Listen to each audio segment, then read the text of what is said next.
Yes, my people, I don't come again to update our mindset. Yes, now I know too much. They have left him behind. But meanwhile, before I go bring today update, I want first talk about one thing. But why it be say the only thing when the DSS or the new administration now, the only thing that they send DSS or when they tackle people on. Anytime when Labour thing, when anybody when they support Labour Party do or talk, the only that one that they hit on. The one when Baba Dati talk, that one he no talk anything say. If you hear the video, it was not a violent video, but then tag and say in the incite democracy war or in the incite war for the democracy. But this one when Tinubu talk now, when he be say yes, in fact, make me I no talk him, may you see him. You see the same picture now. This now waiting Tinubu talk. Since when they talk this thing, nobody don't go after them. You can imagine when a president they threaten the judiciary. So, which means this our country now is a lawless country. Now everything they try to tell us, but God pass them. Yes, now people are just waiting in the open mouth they talk. Which means nobody feel remove them. Even when it be say the process when bring them to that seat, it was not genuine. So if you say nobody go feel remove them, but God will disappoint them. But what when they bring up this today video now because of they say when something is too much, it's very bad. Now the forces, the wahala, in fact the crisis when they among Labour, when they among APC now, it don't they force most of them do what they don't want to do. Yes, now you can imagine a national chairman when they don't did that for a very long time, but due to the crisis when they go on now for this Tinubu regime, the man was forced to resign. The national chairman resigned, and the secretary himself also resigned. In fact, this is to show APC people that they are not doing well. Yes, but I so much thank Arise TV. When they analyze and bring updates for us, God will bless them. Yes, now. But maybe not talk too much now. If you're not the first time they see me, follow my page and also subscribe to my YouTube channel so that they bring the update on a daily basis. You the same on a daily basis. So right now, I want also bring up this video now. Mona see where the APC national chairman and the secretary where they for resign. And should they watch them, like, comment, and share. So that whenever some they go see them and see what they go on. Duo of National Chairman of the ruling All Progressives Congress, APC, Senator Abdullahi Adamu, and National Secretary, Senator Iola Omishore, have resigned from their positions ahead of today's National Working Committee meeting of the party, allegedly on the orders of President Bola Tinubu. Their resignation would be formally announced today at the NWC meeting. This might have deepened the internal crisis plaguing APC, as the fate of the duo would be further sealed at the National Executive Committee meeting scheduled to hold on July 19, where their resignation would be accepted and during which a midterm elective convention of the party would be proposed to fill current vacancies. Adamu had fixed the NWC meeting on July 17, preparatory to the July 18 and 19 caucus and NEC meetings, respectively. It was expected that the NWC would present the party's financial report and also seek approval for those nominated as members of the APC National Advisory Council, NAC. But Adamu would no longer get a chance to preside over the meeting, as his resignation and that of Omishore are no longer in the realm of speculation. Also, President Bola Tinubu warns against nullifying Nigeria's February 25th election. He says doing so on account of the fact that he did not score 25% of lawful votes cast during the election in the Federal Capital Territory, Abuja, could lead to absurdity, chaos, and anarchy. In his final written address, the All Progressives Congress Party and Tinubu urged the Presidential Election Petition Court to dismiss the petition filed against his electoral victory by the Labour Party presidential candidate Peter Obi. Tinubu slams Obi's petition as frivolous and crass abuse of court processes. He says the People's Democratic Party presidential candidate's petition is without form or substance, characterized by repetitions, contradictions, and confusion. Rufai, good to see you. Two stories for us this morning. Two stories, yeah. Let's start. If you were to dial back a couple of weeks ago, I think I said it on this table.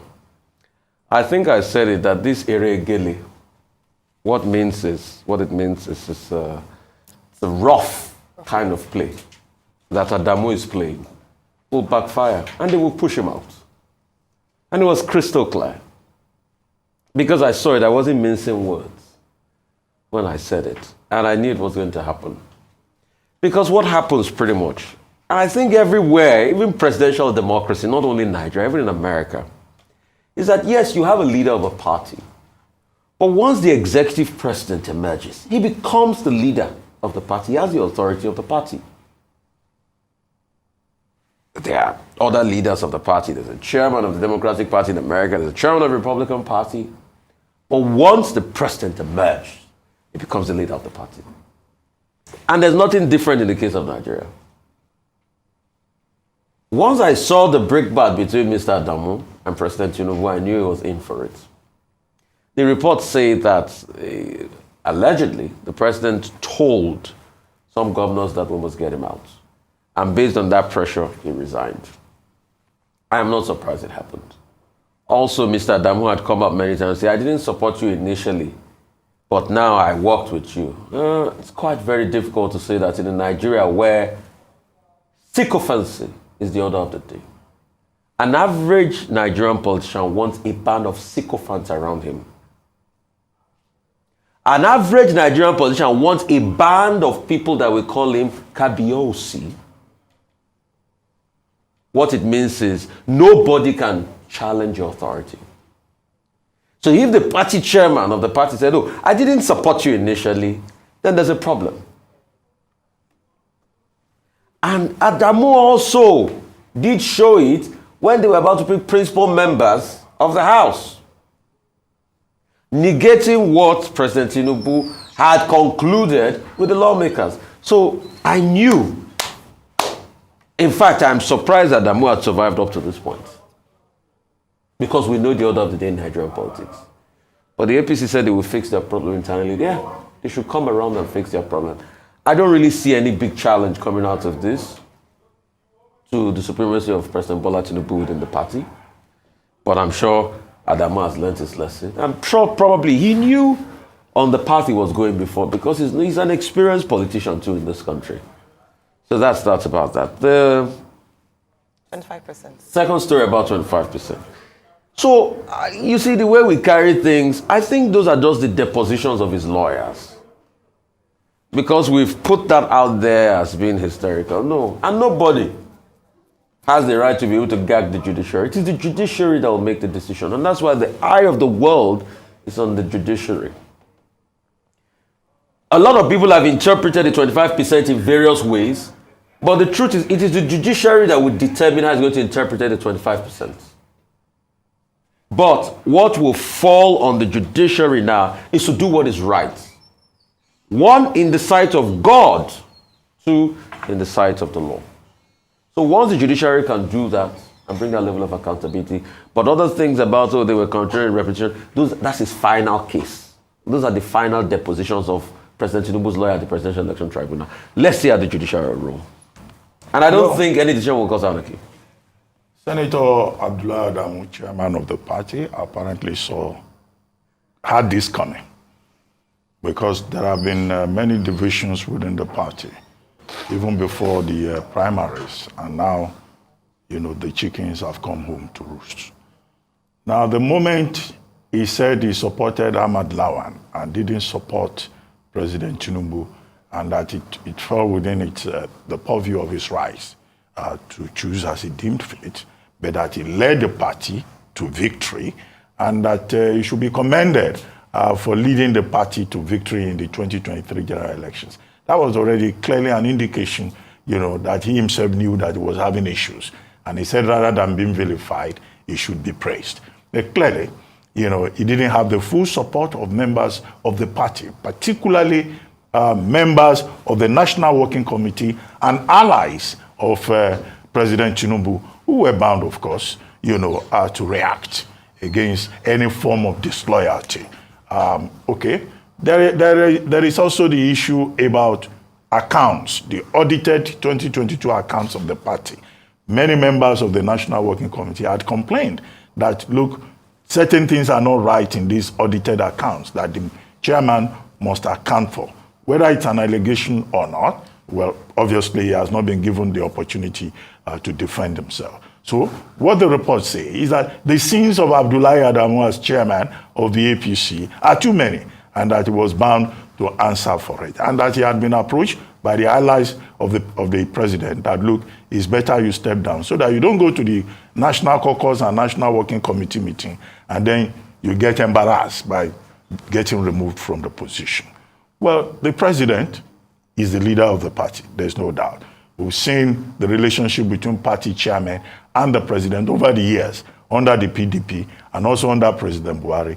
You know, you hold that position, really, at the pleasure of others, and the most principal person being, you know, the president himself. So it's not as if it's a lifetime posting. Chairmen of parties come and go.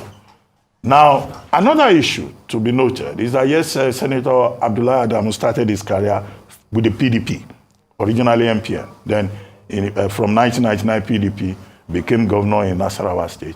But in the last dispensation, he was more on the side of the CPC wing of the party. You will recall that the APC is an amalgam of different political orientations.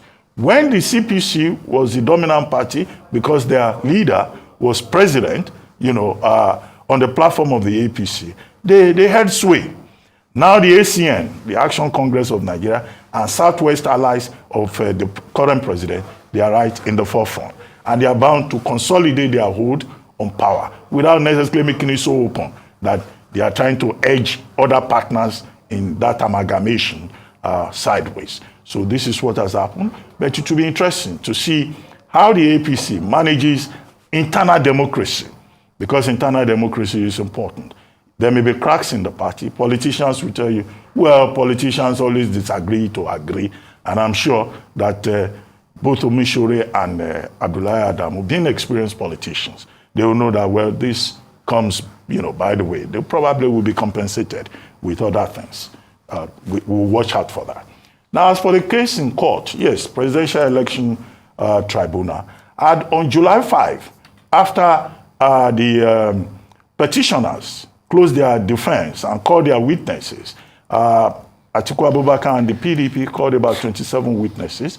The Labour Party and Mr. Peter Obi called about 13 witnesses. So Justice Samani and others on that tribunal gave 10 days within which, you know, the APC and President Tinubu should respond to the issues. And what has happened before the tribunal is the APC and President Tinubu submitting, presenting through Wole Olanipekun SAN, their lead counsel, you know, their written address. And what Olanipekun SAN did in that written address is just to respond to all the issues, the prayers of the petitioners. The petitioners were asking, for example, that Section 134, sub 2B, should be interpreted by the tribunal disjunctively, conjunctively, but, disjunctively. But Wole Olanipekun is saying, no, that's not the intention of the legislature, the framers of the law. The framers of the law did not say you have to get 25% from the FCT. So he has this response to that. So it's up to the tribunal to decide one way or the other. And he quoted Section 299, which says, the FCT should be treated as if it's a state. Okay? He quoted Section 3 sub 6, which listed all the states, and the side note to that Section 3 sub 6. And then, of course, Section 66 of the Electoral Act. Now, these are the responses before the tribunal to consider. 2, he said the issue about Tinubu having been asked to return $460,000 by a U.S. district court, that is of no issue, because in fact that particular ruling was not registered under the law here in Nigeria. And that secondly, that ruling being referred to has no reference to a fine. So which will mean that his client, was not in any way convicted in any U.S. district court. Number 3, he questioned the credibility of about 40 witnesses, called by the petitioners. and said many of those petitioners had no point. They should be disregarded. He raised the issue about electronic transmission. He said, look, the law says there is manual transmission. So you can't base everything on IREV and BVAS.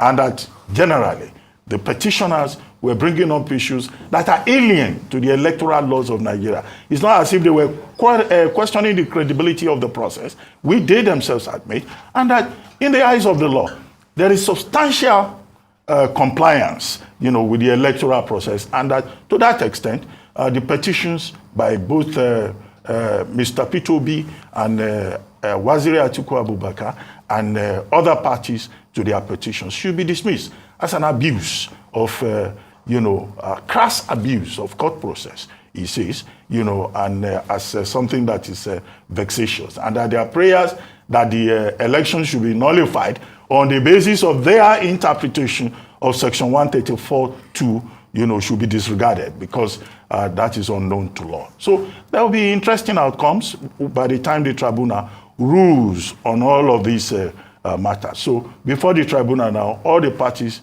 have presented their cases. It's for the tribunal to declare. But I see the newspapers, played up the thing about anarchy and all that. But when you read that portion of the written address, it's not as if, the council to APC and Tinubu, it's not as if they are threatening. They are just saying, look, you have to interpret the law as in line with the intention of the lawmaker and not import what is not in the law to it. So it's a battle of wits among lawyers.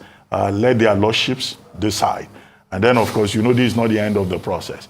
When their lordships decide, the matter can go to the APS court again. And, it just takes us back to the same point about, look, why don't we determine all these petitions before inauguration?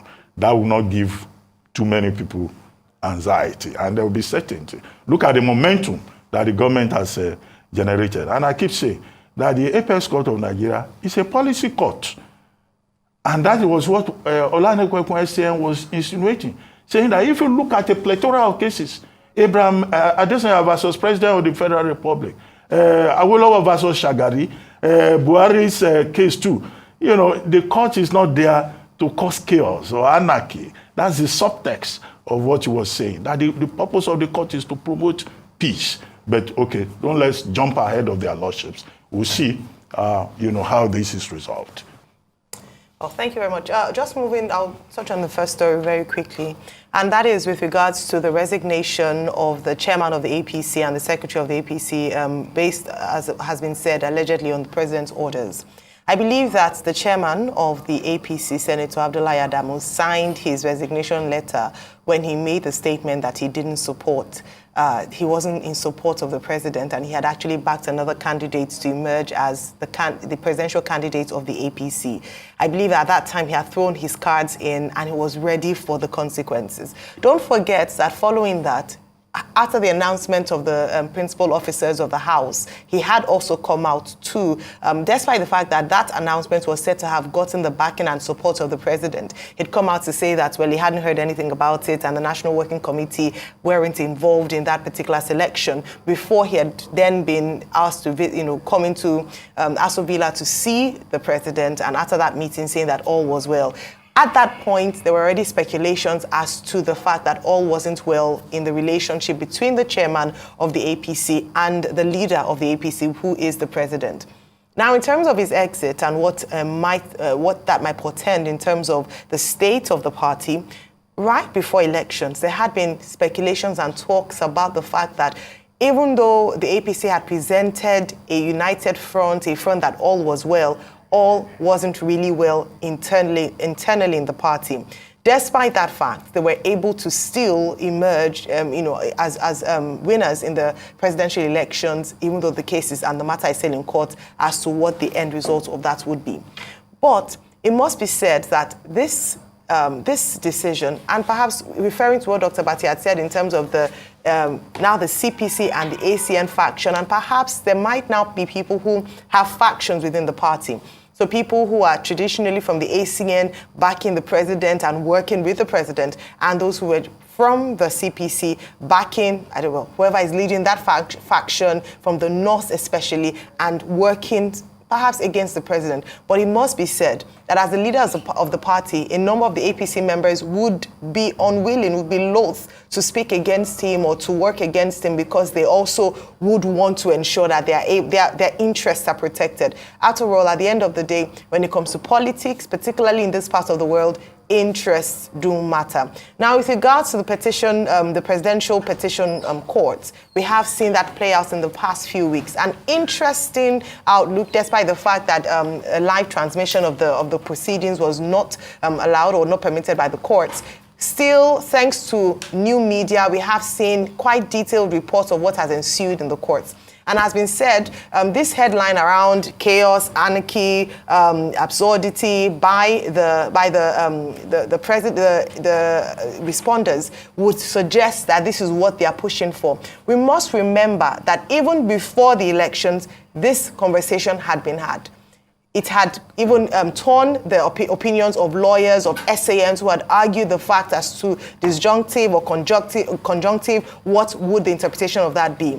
But again, as has been said, all eyes on the judiciary.